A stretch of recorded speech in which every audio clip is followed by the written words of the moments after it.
Hello everyone, back to today's second video, doing GWV Sunday Round-Up. For today's second video, it's going to be your usual eclectic mix of this and that for your late Sunday afternoon viewing pleasure. I'm very late with Sunday Round-Up today. Had two failed attempts, two failed recordings today, so sorry for being so late. I'll try and rattle through everything I can as quickly as possible. We're going to have a look at solar activity. We'll have a look at the sea surface temperature anomalies in the Atlantic and the Pacific Ocean. We'll have a look at the QBO, some interesting information with that, and also have a look at weather next week to 10 days. There are changes on the way in the next few days. So if you don't like the heat, good news for you. If you do like it, make the most of the next couple of days because there are changes coming.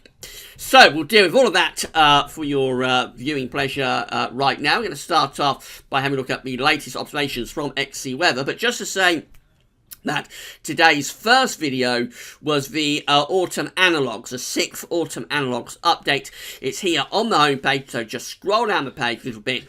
You'll find it above the pollen count, and later on today, that video is going to be placed on the autumn updates and forecast page. There'll be a written summary that goes with it as well. But I think better get on with Sunday Round because we're so late today. So we're going to start off by having a look at the latest observations from XC Weather. And this is it. So we've got very warm conditions down in the southeast again. The hottest temperatures at the moment are around London. So London Heathrow's at 28 degrees, 27 degrees. Northolt, if I can find it, it's around here somewhere. That is at 28 degrees at the moment at Northolt. Farnborough is at 25. Up to Midlands, Cranfield is at 26, and Church Lawford at 25. It's not quite as hot today as it has been over the past couple of days. It is quite humid. And there's 2 or 3 more hours worth of warming still to go. So I think by the middle of the afternoon, in around 3-4 o'clock, probably when you're watching this video, given how late I'm running, you will find that temperatures will be probably at 30 degrees, maybe even 31. That's 86 to 88 Fahrenheit, so another pretty hot afternoon, to be honest, coming up. As I say, changes are on the way, and we'll talk about that later in the video.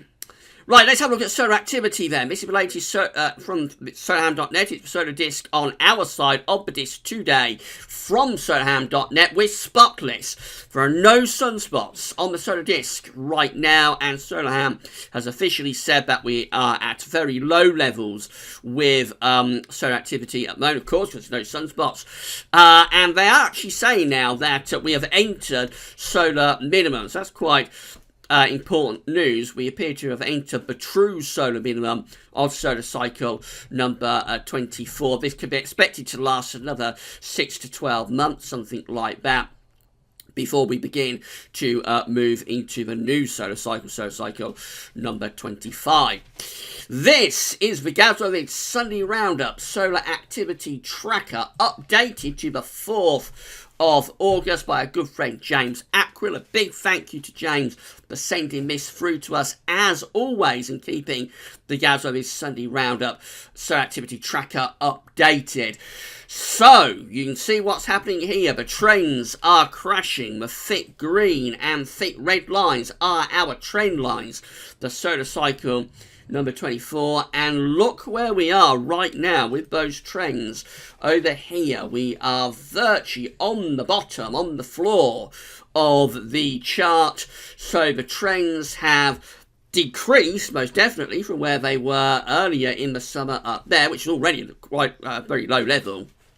But they are now at a really minimal level of in terms of the trends. The orange line is depicting each day's sunspots, and you can see how we have this long run here with no sunspots, just broken the other day by that sunspot just there. But since then, we've actually gone back to no sunspots again. So that's something like a run of 20 days or more without any sunspots on the solar disk. This is telling us that we have indeed entered solar minimum. It's all very different from this time last year when we was actually getting a spike in solar activity at this point last year. That's the last really big spike, I think, of solar cycle number 24. Since then, it has been downhill all the way. And, well, we're at solar minimum now. I think we can pretty much say that, and we're going to stay there for the next year or so. The reason we look at this is that there's an association between being at solar minimum and getting an increased chance of blocking. Blocking in the winter is the route to getting cold air out of the pole, getting colder conditions from the North Pole during the winter. So there's an association between weak periods of solar activity, and particularly around and just after solar minimum, and having an increased chance of colder winters for the UK and for Europe. It's not a guarantee, or it's never a guarantee with the weather, but it is kind of like loading the dice in favour of a particular outcome. And in this case, it's loading the dice in favour of colder winter. So we may well be entering, over the next 2 or 3 years, we may well be entering a period of colder winters. The winter of 2018-19 will be the true solar minimum winter of solar cycle number 25. And then next winter, the following winter, which is 2019-20, that will probably be the first winter of solar cycle number 25. But I'm getting ahead of myself with that, of course. So, it's downhill all the way. We're at solar minimum. Winter 18-19 will be the solar minimum winter of solar cycle number 24, unless something very unexpected happens. And we'll be picking all this up in the winter updates. We'll be updating the GWV Solar Activity Tracker every week through the winter updates, which begin first Sunday of September. The 2nd of September will be the first winter 18-19 update. That means that the GWV Sunday Roundups will be put on the shelf for the rest of the year. We won't be doing those from the start of September. They'll be put on the shelf in favour of course, the winter updates. So you'll be seeing a lot more about this. We're not going to do another Solar Sunday. We're not going to get a Solar Sunday in this year, I don't think. But you will be seeing lots more about solar activity and the winter when we come to do winter updates in September, or from September. And a big thank you to James, as ever, for keeping the GWV's solar activity tracker updated. Right, this is what's happening in terms of the ocean, sea surface temperature anomalies. So this is what was happening when we did last week's Sunday Roundup. So 3 specific areas of interest. We've got the Equatorial Pacific just here. Northern Pacific is up there, and the Atlantic Ocean, Northern Atlantic Ocean, is over there. That's how the sea surface temperature anomalies looked when we did last week's Sunday Roundup. This is the very latest in terms of those sea surface temperature anomalies. Let's deal with the ENSO region first of all. So, no real change in the ENSO region. We are a little bit warmer than average in most portions of the equatorial Pacific Ocean.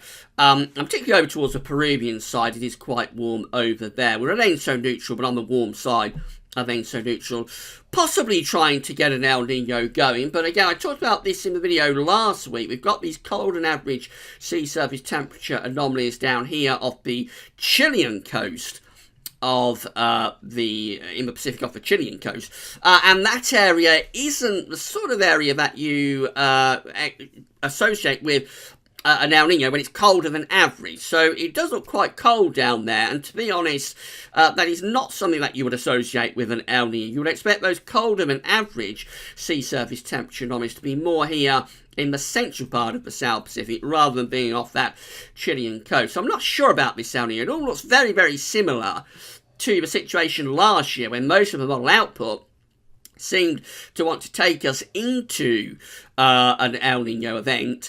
But it didn't come off. Actually, we did finish up going into a weak La Nina for the winter of 2017-18.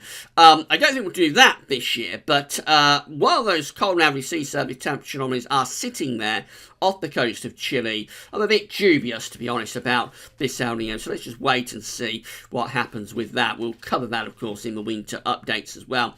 Northern Pacific, very little change. It's quite warm up there. Over in the Atlantic Ocean, where we've got the colder than average sea surface surface temperature anomaly is continuing to be south of Greenland, warmer than average through the central part of the North Atlantic. I mean, still a bit cooler than average through the tropical Atlantic, although it is warming up in the tropical Atlantic. It's not as cold as it was a couple of months ago there. Going back closer towards average type sea surface temperature anomalies through the tropics. If the tropics do start warming up, particularly if this El Nino stalls, and I think it might do, I think the El Nino might not happen. So if the tropical Atlantic starts warming up in terms of those sea surface temperature anomalies, we may start seeing the hurricane season picking up a little bit through the Atlantic later on in the season. This is more like for September and October. If we're going to start warming the tropical Atlantic up, and if El Nino stalls, then, because it's been a very quiet start to the tropical hurricane season, tropical Atlantic hurricane season this year. So if we might start seeing things picking up a little bit as we get through to the sort of second half of the season, which would be kind of like late September and through October. A lot of ifs and buts there, but it could just be something to watch out for. In the northern Atlantic, it remains cold and average to the south of Greenland. There is some suggestion that that might be helping to give us this very hot European summer. Talking of the hot European summer, we'll just have a look at the shallow waters around northern Europe. So that's the North Sea there, that's the Baltic Sea over there. We've got the Mediterranean Sea down there, and the Bay of Biscay is just there. And all areas are warmer than average, substantially so. They're shallow waters, or comparatively shallow compared to like the deep oceanic waters of the Atlantic and the Pacific. These are shallow waters. They change dramatically with the weather. So we're having a hot European summer, or northern European summer anyway. That's the reason those sea surface temperature anomalies are so warm. It's nothing to be overly alarmed about. Let's say they change dramatically with the weather. So as soon as we get some colder weather coming through, you'll see those sea surface temperature anomalies changing around. But it is very warm in the Baltic Sea. It's off the scale warm there, over 5 degrees warmer than average at the moment, a reflection of that hot summer that we're having across northern Europe. But remember, the pattern that's given us that hot summer with these easterly winds and the high pressure, that pattern in winter will give us cold weather. So if this pattern reoccurred in the winter, you would actually see the Baltic Sea colder than average and probably even freezing up in some places. The Baltic Sea can freeze over if it gets cold enough in some specific areas. And if this pattern had occurred in the winter, or was occurring in the winter, their map would be very, very different indeed, because the same pattern that delivers hot weather to the continent in summer is the same pattern that will deliver cold weather to the continent in the winter, or at least it can be. Right, QBO next, quasi-biennial oscillation. This is an index that's reflecting the strength of the zonal westerlies. So when you're in an easterly QBO, and that's what we're in at the moment, you are weakening the zonal westerlies. And when you're in a westerly QBO, you are strengthening the zonal westerlies. This is something that's particularly important for the winter forecasting, because when the zonal westerlies are weakened in an easterly QBO, it can increase the chance of a colder winter, because you tend to get high pressure in place of those zonal westerlies. Conversely, when you're in a westerly QBO, the zonal westerlies are strengthened, and so that can reduce the risk of colder weather. You can actually just get westerlies coming through and delivering mild winter weather. So at its most basic, an easterly QBO favours a colder winter. A westerly QBO favours a milder winter for the UK and for Europe. It's not that simple and straightforward though, because there have been many examples in the past when an easterly QBO has still given us a colder, milder, I should say, than average winter. And conversely, a westerly QBO will give us a colder than average winter. So nothing is ever simple when it comes to weather forecasting, particularly when it comes to winter weather forecasting in the UK. So let's go down to the very latest, because we have had a new number appear for the QBO for July. So this is 2018 just here, our current year. You see these negative numbers. That is the easterly QBO. And this easterly QBO actually started back in the middle of 2017, last year, through the summer months. We went into the easterly QBO then. The easterly QBO, although it's been going on over a year, is still strengthening. Look at this number that we've had turn up for July. Comes out at minus 29.10.10.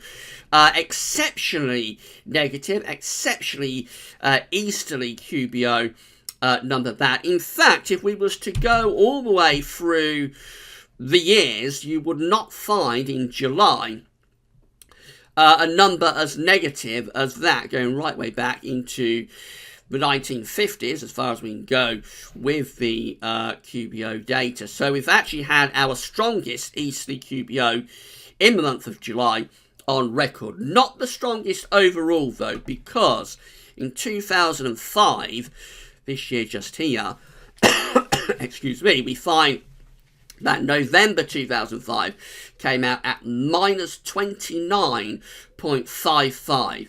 That is the most negative, the most easterly QBO month on record. We didn't quite match that, didn't quite reach it. July comes out at July this year comes out at minus 29.10. 2005 in November, minus 29.55. So we are actually very, very close to a record-breaking easterly QBO here, just a little bit short of it. Now you'll notice what happened in 2005 is that the next month, December, wasn't quite as negative. It's still very negative at minus 25.04, but not quite as negative as the November. So that was as negative as that QBO got, that easterly QBO phase got.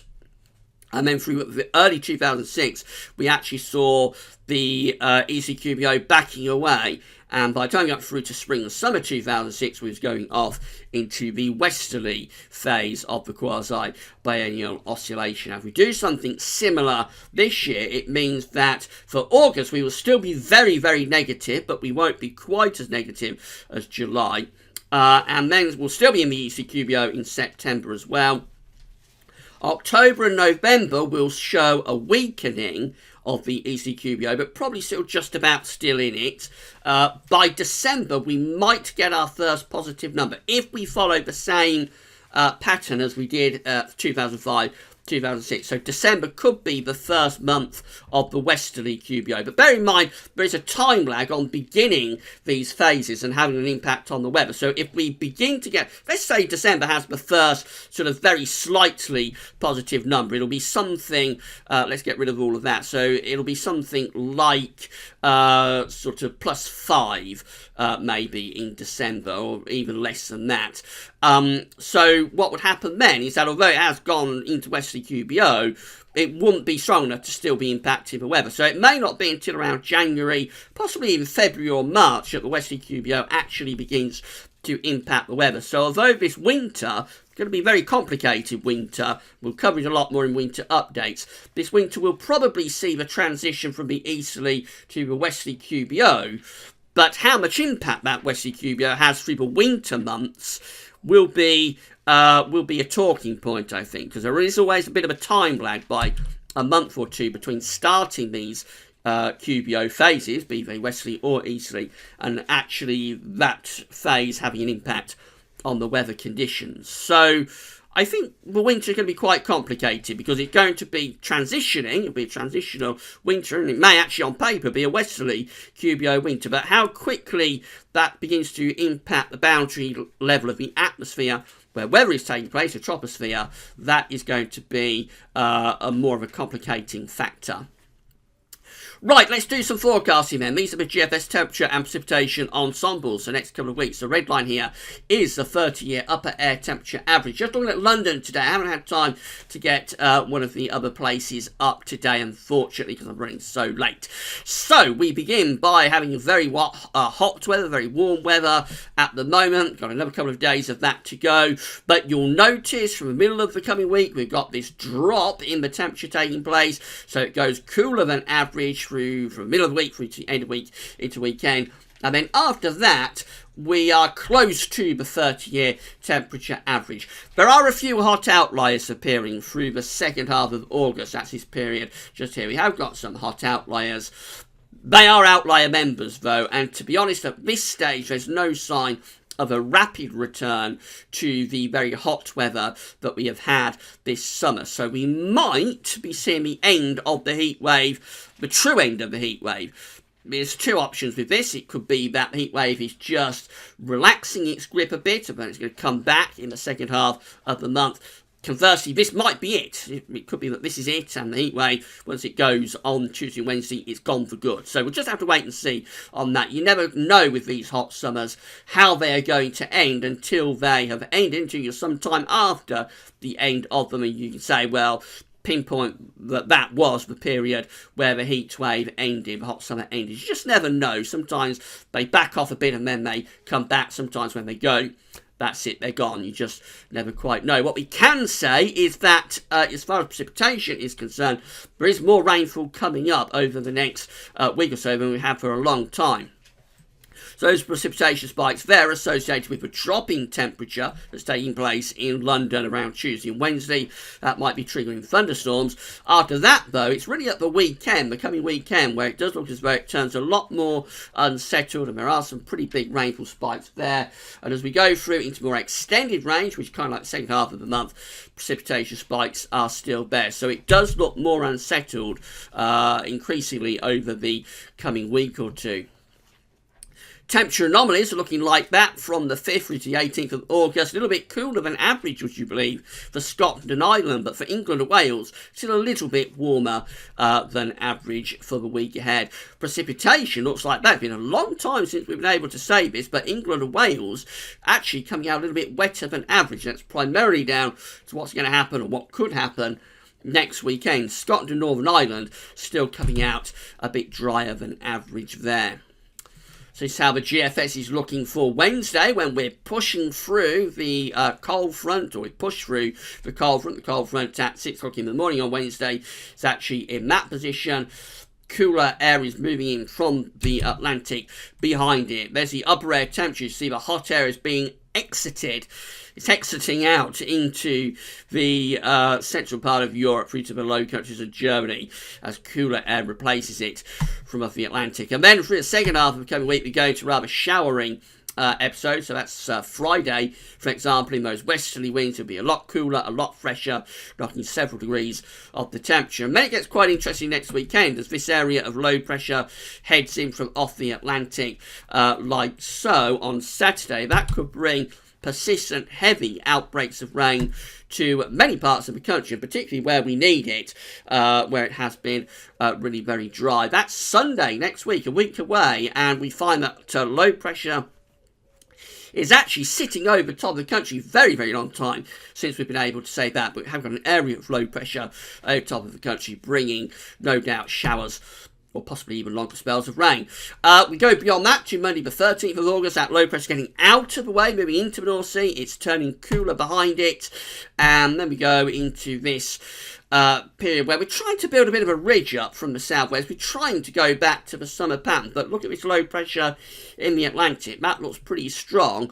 And it isn't long before that low pressure just rolling back in again. And it's going to the extended range of this GFS run. This is Friday 17th of August. It's 300 hours away, so it's a long way off. But by then, we're actually beginning to get northern blocking going up over the pole. That's never a very good sign when that appears in the summer, because you tend to get low pressure stuck underneath it. That's exactly what's happening there. So into the second half of August, essentially, the GFS is keeping it cool and unsettled. And it just gets worse, really, as we go into the very end of this GFS run. We finish up with a really deep area of low pressure to the southwest of Ireland, or really deep for the time of year. And that's bringing more wet and windy weather in from off the Atlantic. So there's no quick return to the heat wave there on the 6 o'clock run of the GFS. Big changes with temperatures. So this is how the temperatures are looking for this afternoon. Going to be a hot afternoon. It's going for 27 or 28 across much of Midland and South East England. You can lift that to 30. You can normally add on 2 or 3 degrees to these temperatures, so it is going to be another hot afternoon for England and Wales. Even hotter tomorrow. It's going for a maximum of 30 or 31 across East Anglia down to London. 31 is 88, but if you add on a couple of degrees, you're getting close to 33 or possibly 34, so heading up towards the mid-90s Fahrenheit in the extreme southeast tomorrow. Very hot still across East Anglia on Tuesday, 31 again being suggested there. But notice out in the west, substantially cooler air is moving in from off the Atlantic on Tuesday. By Wednesday, we are all in that much cooler air. Temperatures across East Anglia are into the mid-20s Celsius. You can add on a couple of degrees, so it's still very warm actually for East Anglia, and that's primarily because it takes a long time to radiate the heat out of the cities and towns, out of tarmac, out of bricks. It takes a while to get rid of heat when you've been in a prolonged hot spell. So it's still very warm in the far southeast on Wednesday, but not as hot as it has been. However, most parts of the country, much, much cooler, from Wales and the Midlands, northwards and westwards. We're kind of like just into upper teens Celsius. They're underdone. Most of those areas through Wales and Midlands will still be getting to around 20 or 21, but it'll certainly be a lot cooler and fresher by Wednesday compared to the days before. And then Thursday and Friday, they're both looking pretty cool days as well. The maximum is over on the eastern side into the low 20s Celsius, so a lot cooler, a lot fresher in the second half of the week. And that continues into next weekend as well. This is Saturday, when temperatures kind of like upper teens, mid to upper teens to low 20s Celsius being forecast once again. That's Sunday next week, and look at that. Temperatures across East Anglia, South East England are just in mid-teens Celsius there, 13, 14 degrees. That's because there's persistent outbreaks of rain being forecast for the southeast on Sunday next week. That's underdone. You'll still probably get to the upper teens Celsius, but it will be a big shock to the system compared to all the hot weather we've had in recent weeks. And obviously the CET, sector temperature, will take a bit of a hammering in the next week or so. And then going out up towards day 10, it's staying generally cool. No sign of a quick return to the heat wave with the GFS. That's the ECMWF. That looks rather showery on Wednesday as we get rid of the hot air, push that away to the east. We go into that cooler westerly flow. This is Friday next week, so there's the area of low pressure in the middle of the Atlantic. That could give us a bit of a soaking next weekend. That low pressure is moving into the country on Saturday, and it's over top of the country by midnight on Sunday, bringing showers, longer spells of rain, and, as we've already seen, cooler temperatures too. Through the following weeks, this is Tuesday 14th of August, that low pressure is getting out of the way to our east. We're beginning to return the ridge from the Atlantic. That's how things look at day 10, Wednesday 15th of August.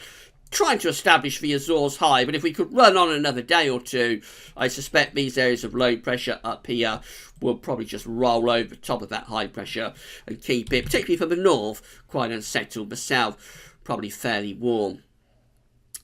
And then finally the GEM, that looks showery. Get rid of the heat wave on Tuesday to Wednesday.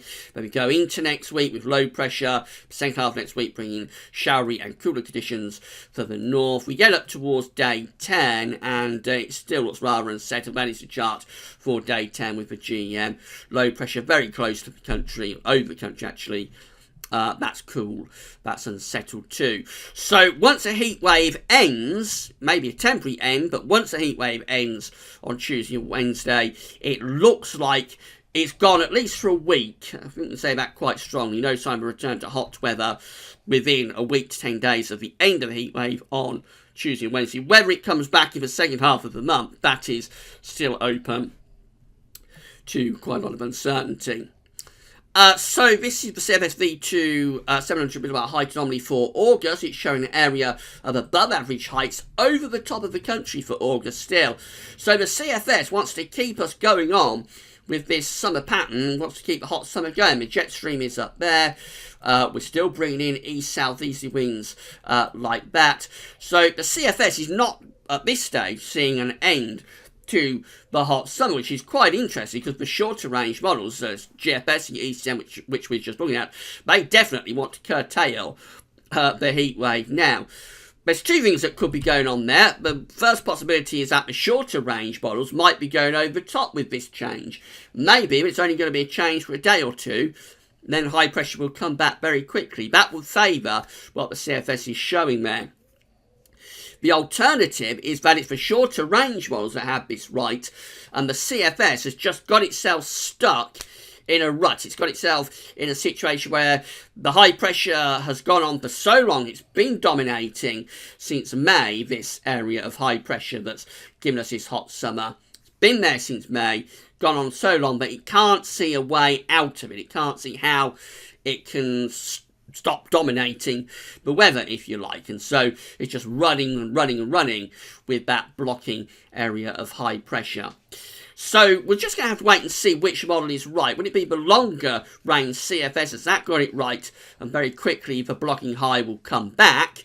Or is it the shorter range that's right? And we're in for a cooler and more unsettled episode. Interestingly, CFS for September and finally shows this, an area of above average heights to the northwest of the country. Weaker pressure, not low pressure, but weaker pressure to our south.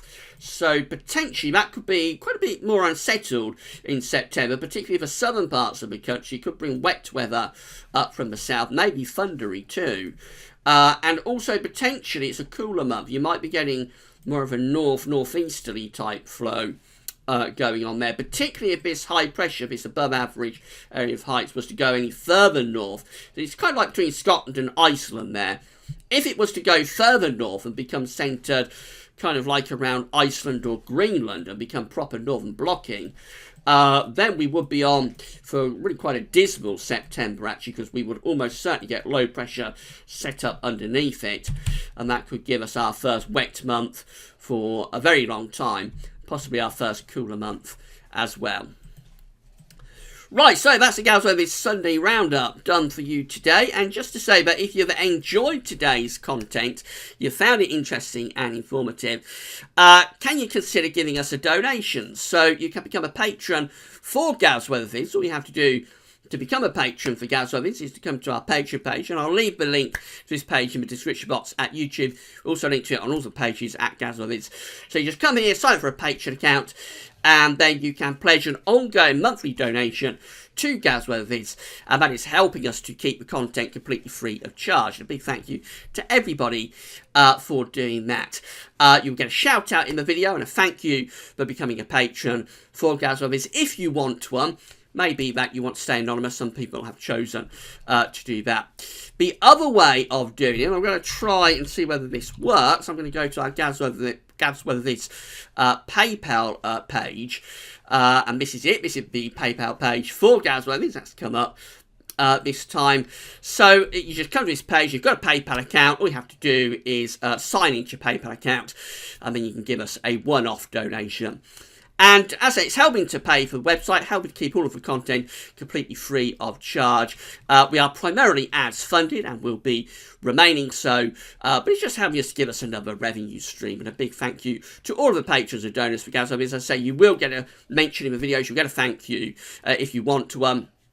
If you'd rather say anonymous, just leave a note with your donation to say you want to say anonymous, and all we'll do is give a mention to this anonymous donor, and you'll know who you are. Of course, it may be that you would rather not have your name mentioned, but you might have a website that you want us to give a plug to, which we're happy to do for if you give us a donation. So you might want a website to be mentioned, or a business. We can do that for you as well. So a big thank you to all of the patrons and all of the donors for your donations to GWV Vids. Right, it's been a very, very long day trying to get this update to you, but at 33 minutes we are finished and we're done. So, I hope you found this video interesting and informative. Later on today we will put the autumn 6th autumn analogues update onto the autumn updates and forecast page. There'll be a written summary that goes with it as well. And I can say that at nearly 34 minutes, that is all for now, and thanks for watching.